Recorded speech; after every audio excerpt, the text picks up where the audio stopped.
Your Fitness Business Podcast Snapshot.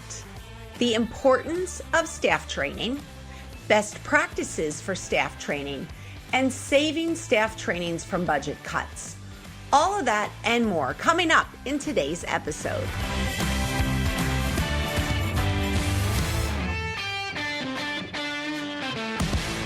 Thank you for listening to the fitness industry's leading fitness business podcast for owners and managers. The Fitness Business Podcast strives to provide a weekly educational platform for our listeners. The variety of international guests are here to share their expert advice, knowledge, and tips with you, our FBP family. This month's interviews are brought to you by Discover Strength. At Discover Strength Franchising, we know you want to own a thriving fitness business. We believe you should be able to do work that you are passionate about while also making a great living. Imagine owning a distinguished fitness business backed by a market-tested business model where efficient 30-minute strength workouts are provided to your clients by expert, educated personal trainers. Here's how to get started. Head to discoverstrengthfranchise.com and fill out the contact form. Set up a pre-qualification call with our franchise team. Join us for a mutual discovery day. So head to discoverstrengthfranchise.com so you can start falling in love with your work again.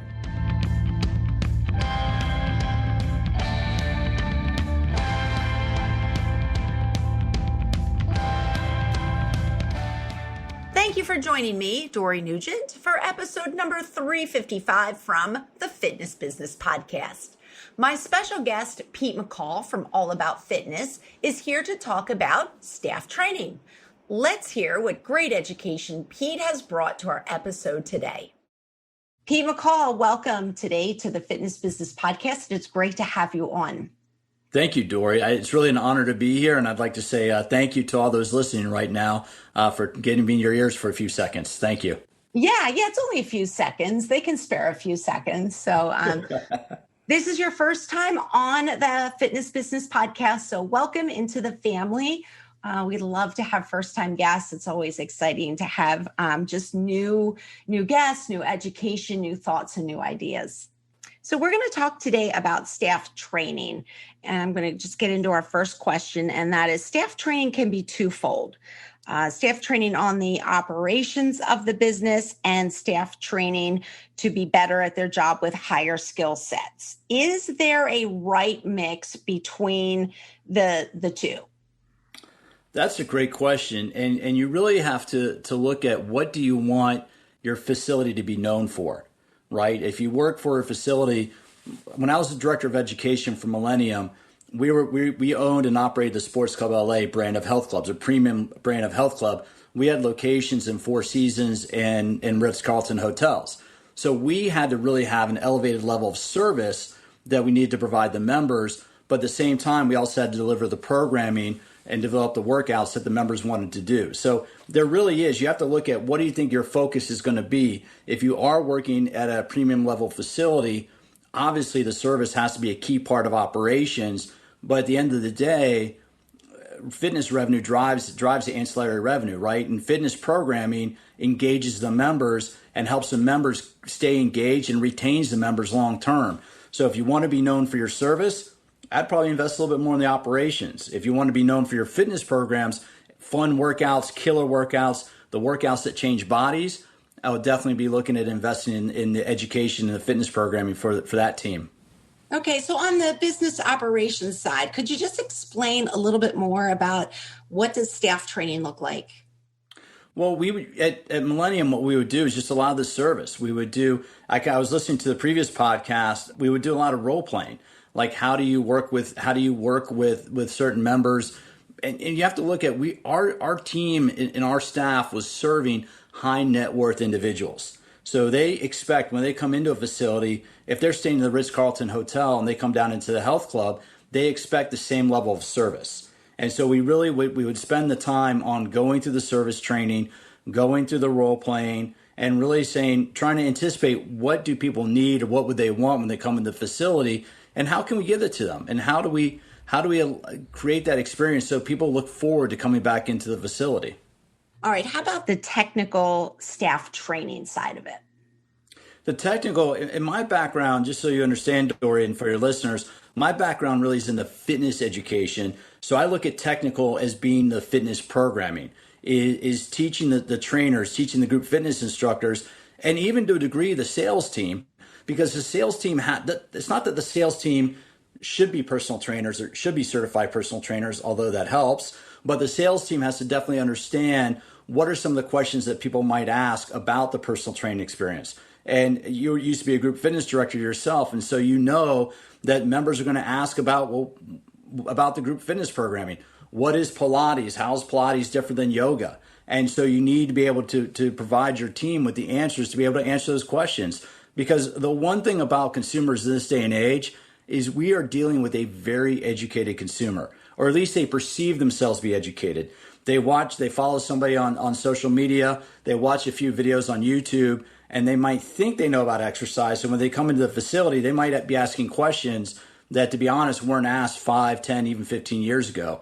So we really need to understand that we provide the technical answers about, hey, when you're exercising, this is what's happening to the body.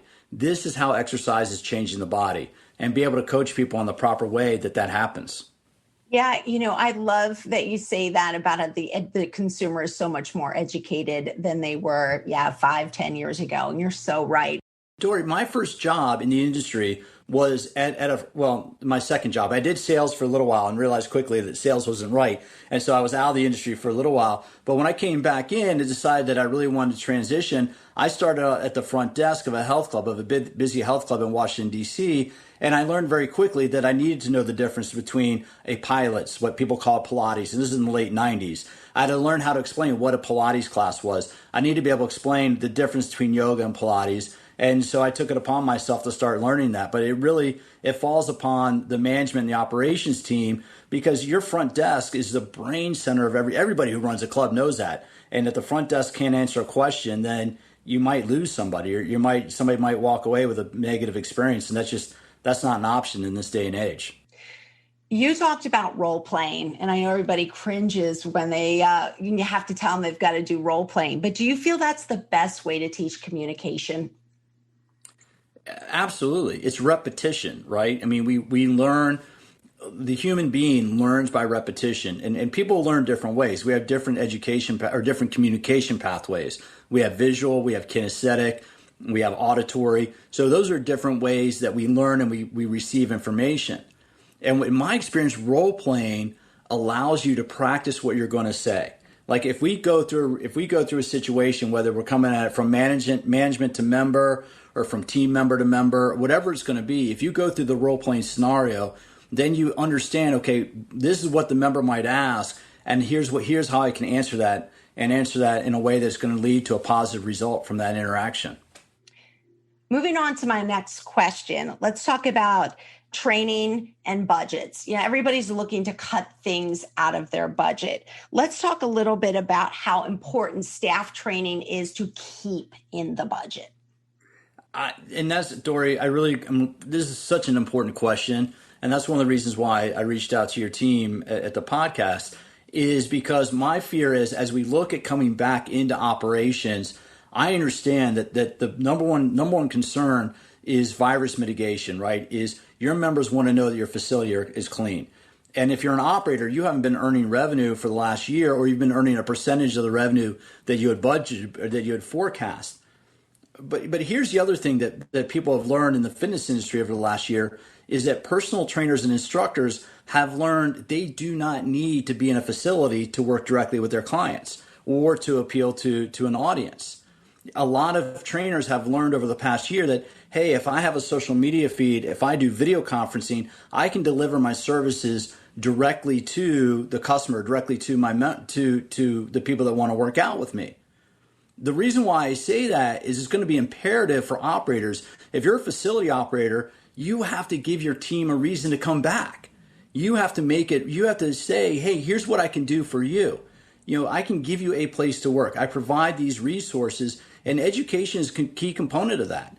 Being able to integrate education into your brand is essential. And if anybody really wants to understand the benefit of that, I think the one company they should take a look at, the one company that leads the way in this category in the industry traditionally is Equinox. When I worked at the American Council on Exercise, I was very close with a woman who was directing the education program for Equinox, and they spent a large percentage of revenue on their different education programs that they would do with their trainers, because they knew that the education they provided kept their trainers tied into the brand.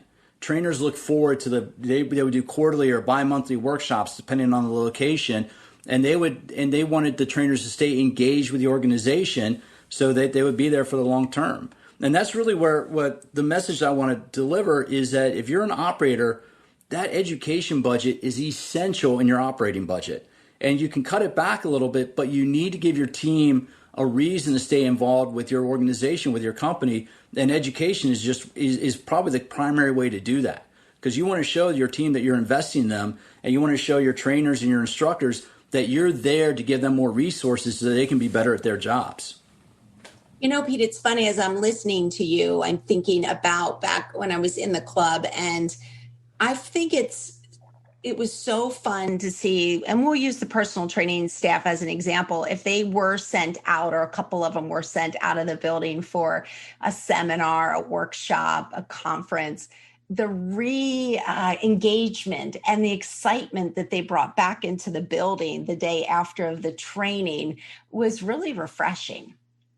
And that's what we witnessed. I mean, when I was a trainer on the floor a number of years ago, I would do any workshop that came within a certain distance of DC, I went to.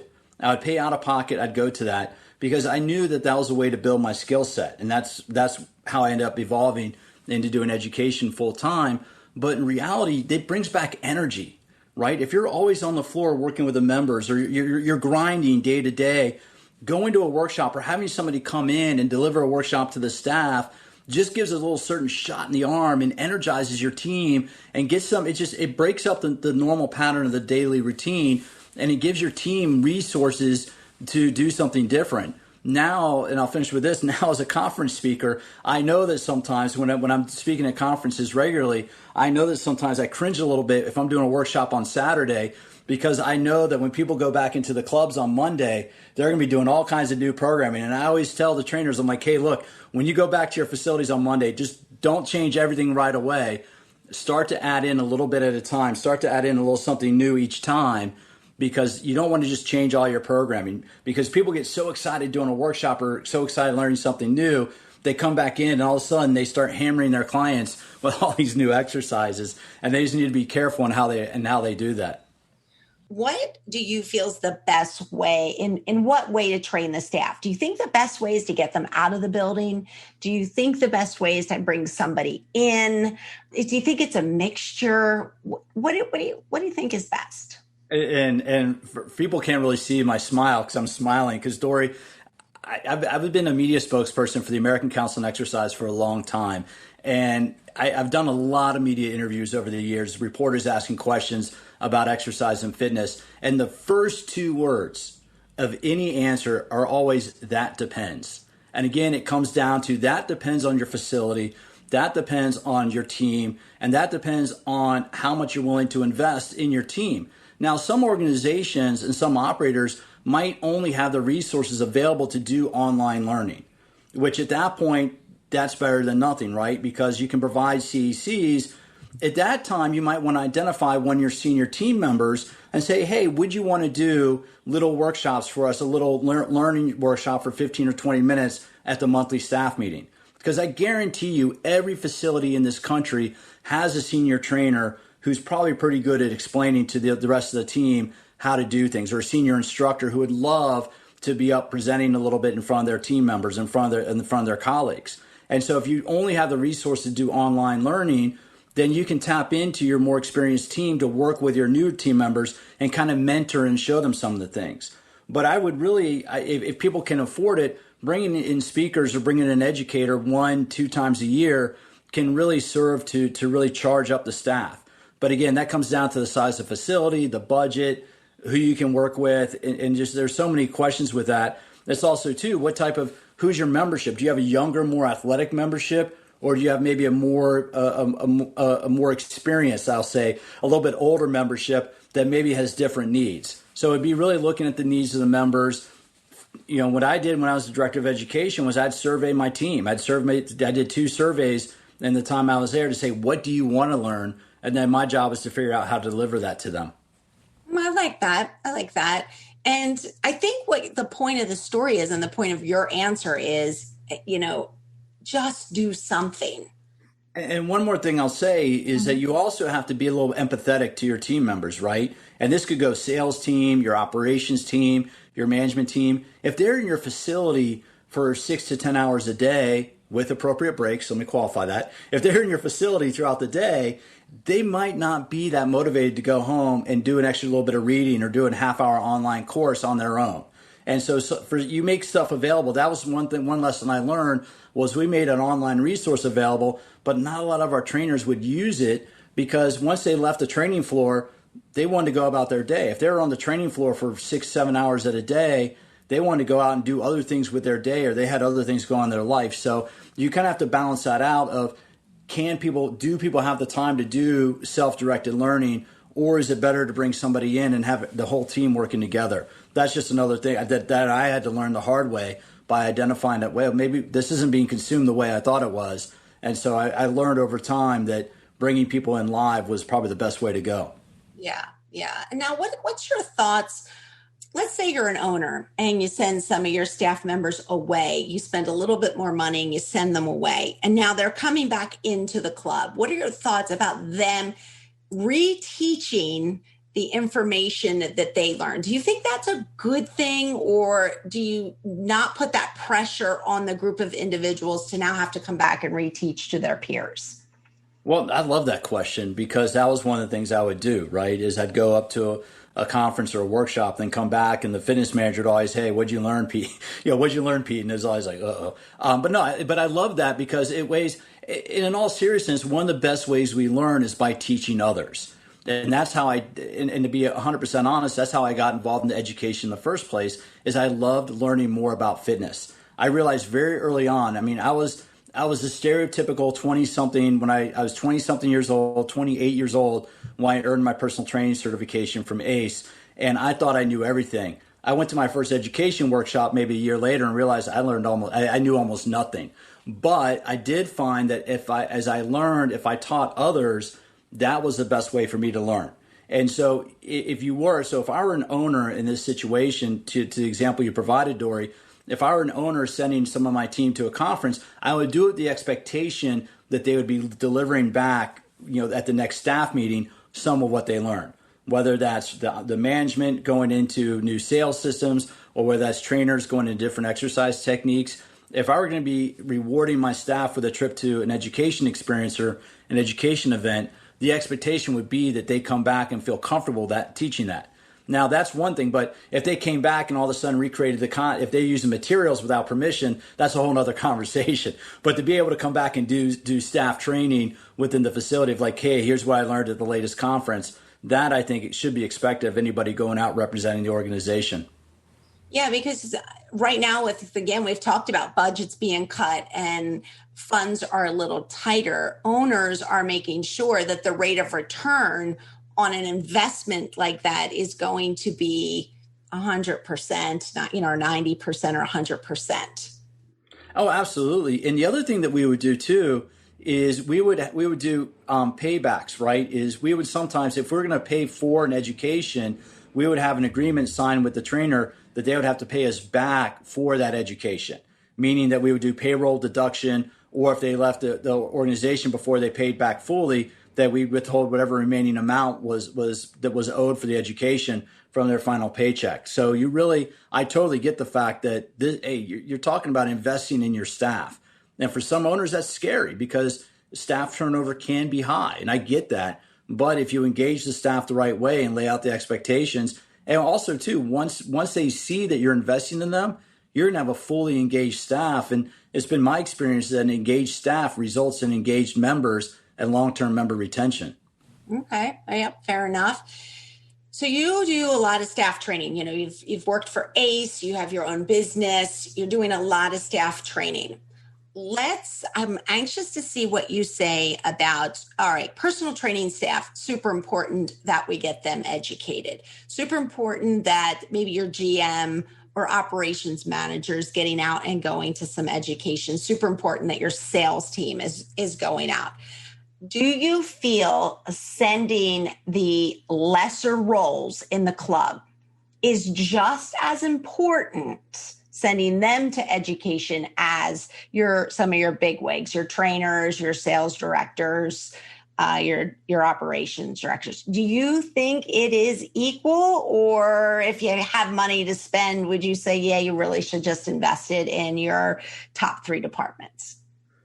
Well, that's a great question, right? Because you want to give the people that are with you long term, you want to make sure that you engage them for the long term. But at the same time, with your newer team members, you want to make sure that they see that there's a path up, that they get rewarded. And that one of the things that we would do is at Millennium, a lot of organizations out there are always looking, and live workshops are not being taught right now. So I'll acknowledge that, right? But eventually, within the next year, live workshops will be coming back. I know I'm a senior master trainer with Core Health and Fitness, and I know we're already forecasting getting back out and doing live workshops. But for operators, they may not know if they host a workshop, they get to give 2 or 3 workshop registrations free for hosting that workshop. So what I would do at Millennium is, if I were hosting a workshop, I would put those up for whoever sold the most training, or whoever did the most training sessions in a period of time.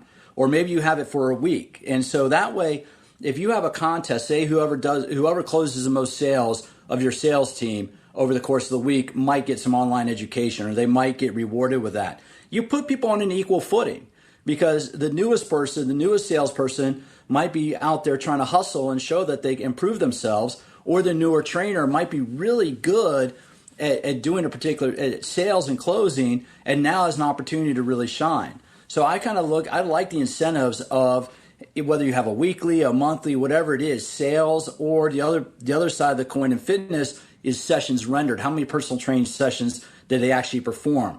Because you can't earn the money, you can't declare the revenue until the session's actually delivered. So it's no good doing the sales if you're not actually doing the training on the back end of it.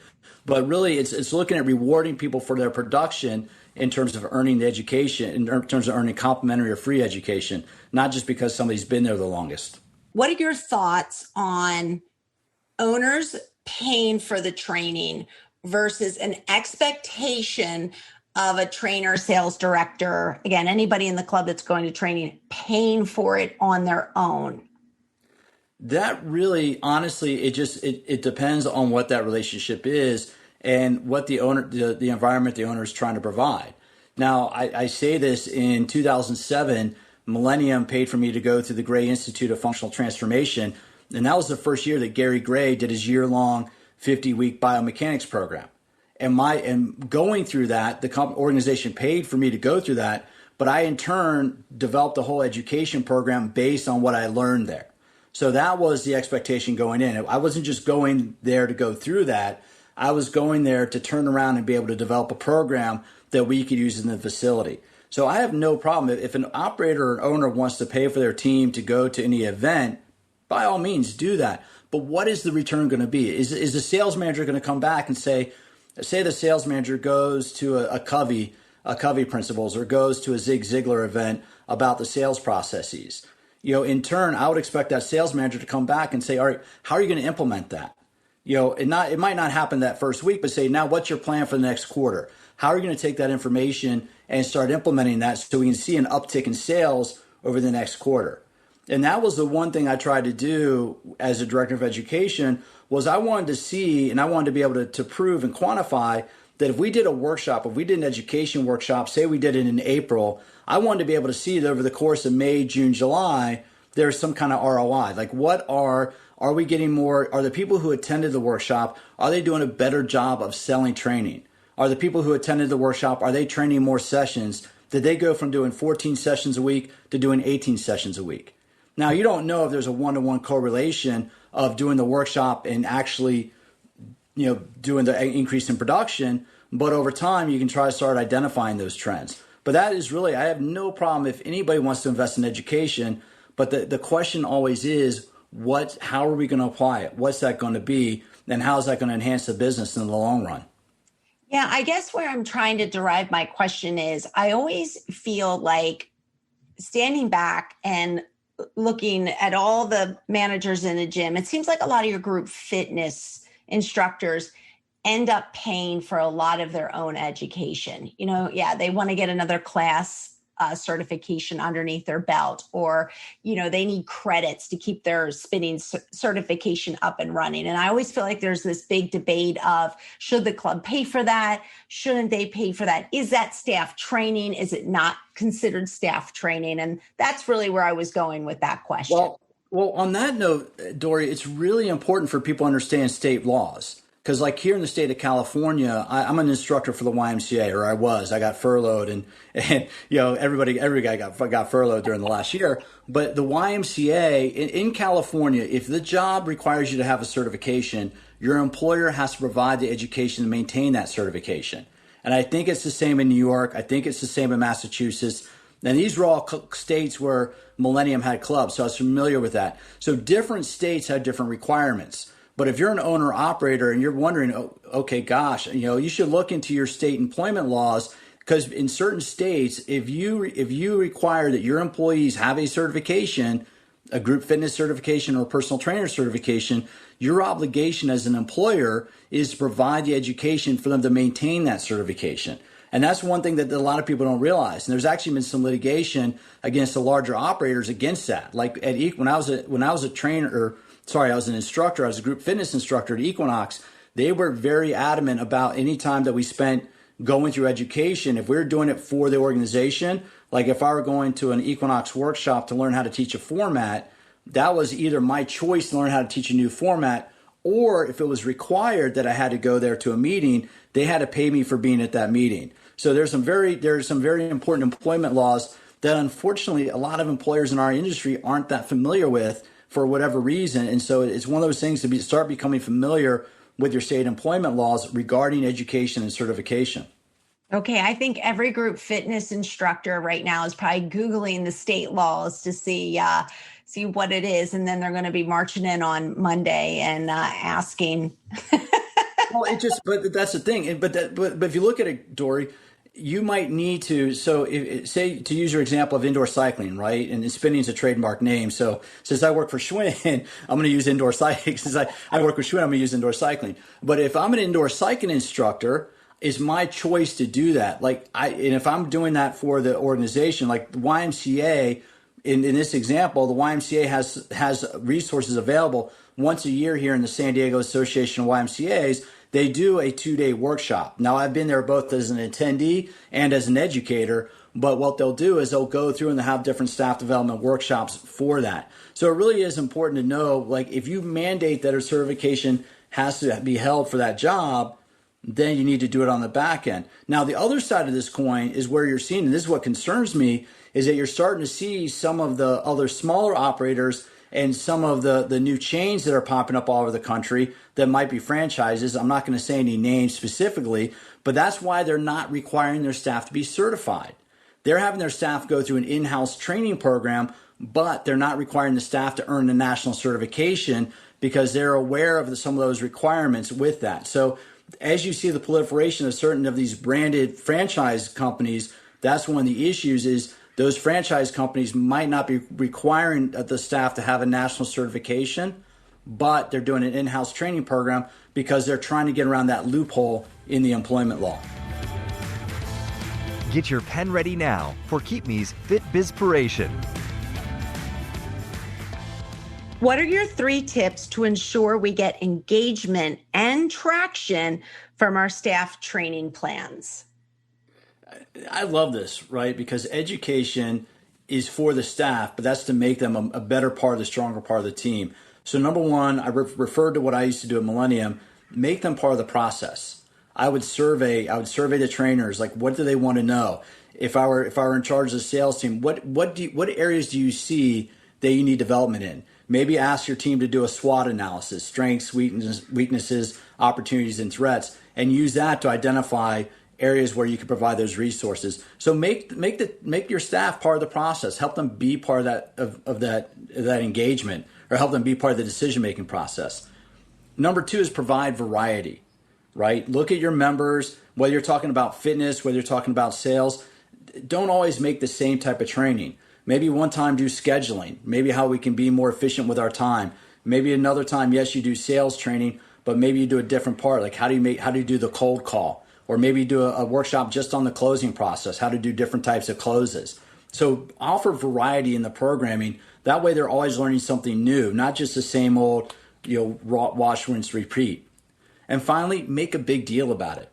Offer rewards. Offer rewards to the people who show up.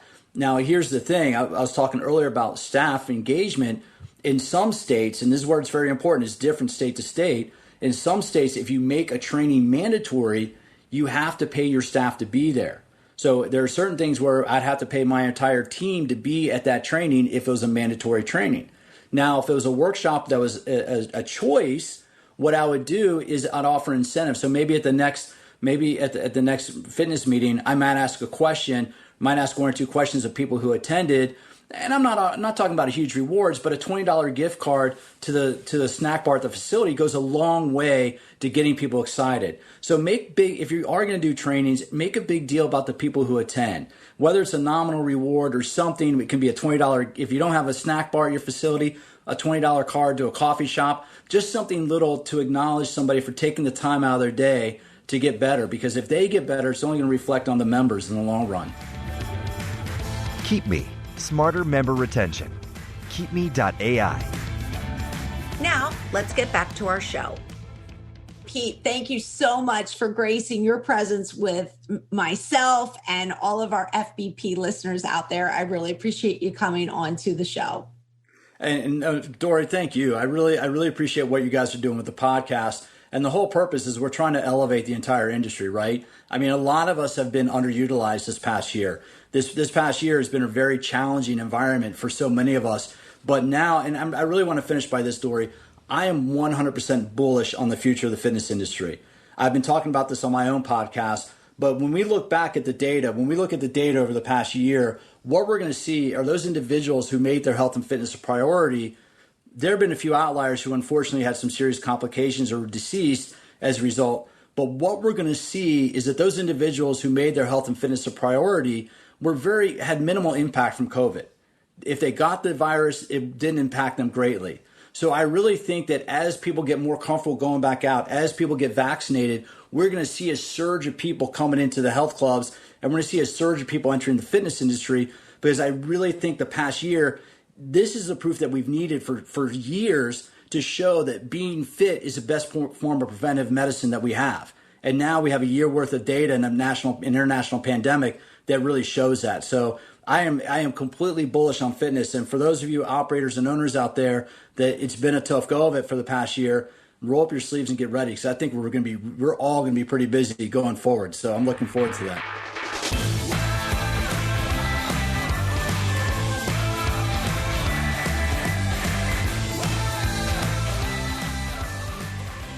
Great information, Pete, and thank you so much for sharing your time and your experience with our FBP family. It's now time for an exciting announcement from Rex Roundtables.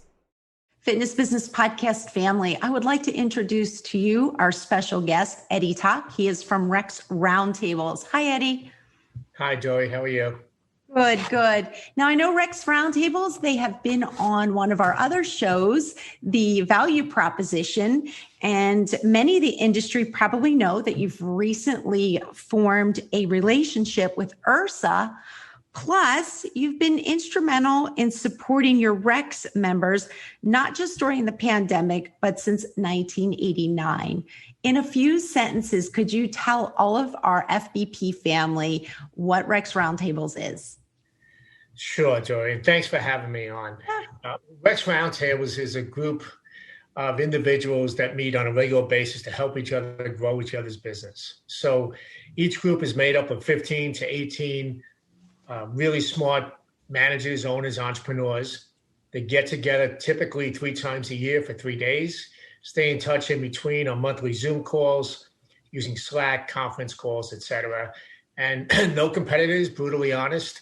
becomes your unofficial board of directors, where when you're running the company, who do you go to talk to? You can't talk to your staff and get the real answer that you need. You need a second family. And that's what we've done since 1989. In the past year, we've given 300% more support than ever before, with weekly Zoom calls, bi-weekly Zoom calls with all of our groups. We now have 3 groups in Australia, 3 in Europe and Italy. And we just started our 14th group here in the US, not only for club owners and managers, but we have 2 groups now for industry suppliers, partners. And in January, we signed a 5-year partnership with URSA to provide more education for the industry and to grow together and try and help more entrepreneurs become even more successful at every level. Okay, so not only do you have the partnership with URSA, but I have you here today for you to share an exciting announcement with our FBP family. I'll let you take the mic on this one. Well, thank you. Well, we're huge fans of everything you do. Matter of fact, we have many of our Rex members that use your podcast as their staff training and have them go back and listen to your podcast and sit down and say, okay, next week, here's the podcast you have to listen to. Give us 3 takeaways. That's going to be our meeting next week. So we've become huge believers in education, and everything you're doing has really made a huge difference, not just for a few people, but for many, many people in the industry. So we're very, very proud to say that, we're going to join the Fitness Business Podcast family at a whole different level. We're now going to become an advertising partner as well as just a huge fan and supporter. So thank you for everything you're doing. Yeah, we are so excited to have Rex Roundtables join the podcast as a sponsor. So thank you, Eddie. And thanks for coming on here and sharing the big news with all of our FBP family. And we look forward to working with you on a monthly basis. Quickfire 5. Let's listen to next week's guest, marketing referral guru, Michael Griffiths, as he answers the Quickfire 5 questions. Welcome, Michael Griffiths, to the Quickfire 5 questions. Are you ready? Ready to go. All right. Number 1, what was a business or life lesson you learned from one of the jobs you did when you were younger? Basketball referee. And really what it taught me was to turn up, to have great people skills, to be able to avoid conflict. So I think all of those things have allowed a real great life lesson throughout business so far. All right. So if you were not doing what you are doing now, what would you be doing? I suppose I'm really lucky in that I incorporate this a lot. Traveling and helping sort of build schools, help underprivileged children in third world countries. Okay. I've never had that answer. That is a beautiful answer. I love that. When you write your autobiography, what is the title going to be? I did it my way. All right. You say that. You just put that right out there. Very nice. All righty. Now, what is a book you would recommend to all of our Fitness Business Podcast family? Yeah, there's 3 which I've just finished reading. Brain Rules is the first one. It talks very much around how our brain is wired and how our brain is used and the 12 principles of the brain. I think we can learn an awful lot around business just from understanding our brains. Profits first, so that your business actually is profitable. Every business is profitable, and it's about your business paying you a dividend every quarter. And then Seth Godin's Purple Cow, how to be remarkable. Because if you're not remarkable, then you may as well not have a business. It's just that simple. So a lot of what we're going to talk about today or in this episode is about how to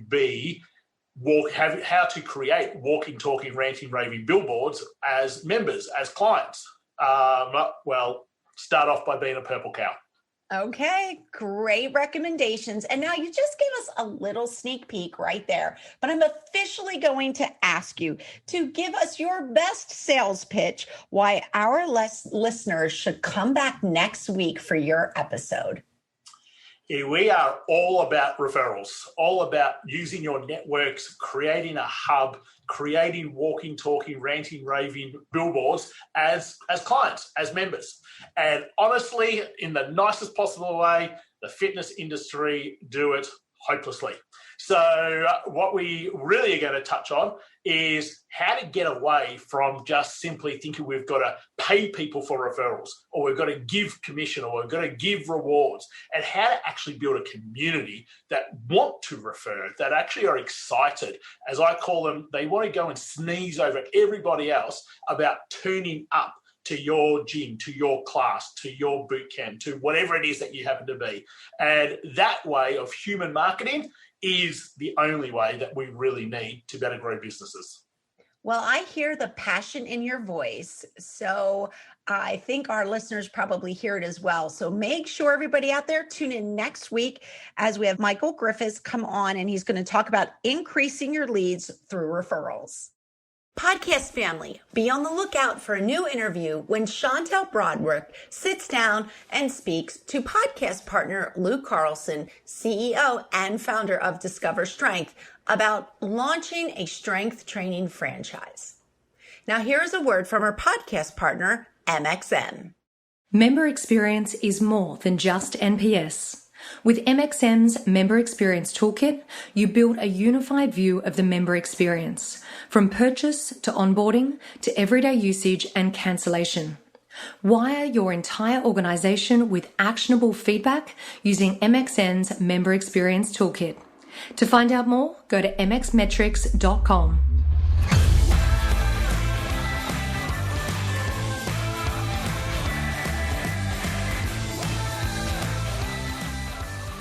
Want to catch up with today's show expert? Then head on over to the show notes at fitnessbusinesspodcast.com to connect. Next up, a message from our founding partner, Active Management. Hi, FBP family. It's JT from Active Management, the founding partner of the Fitness Business Podcast. Thanks to the amazing technology at our fingertips, we can now work with clients all over the world. But right now, you can join the free online Active Management Facebook community. It's an amazing group of people just like you.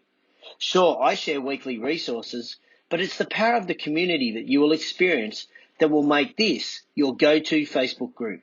Remember, it's free, fun, and inspirational. Go to facebook.com/groups/Active Management Community. What you leave behind is not what's engraved in stone monuments, but what is woven into the lives of others.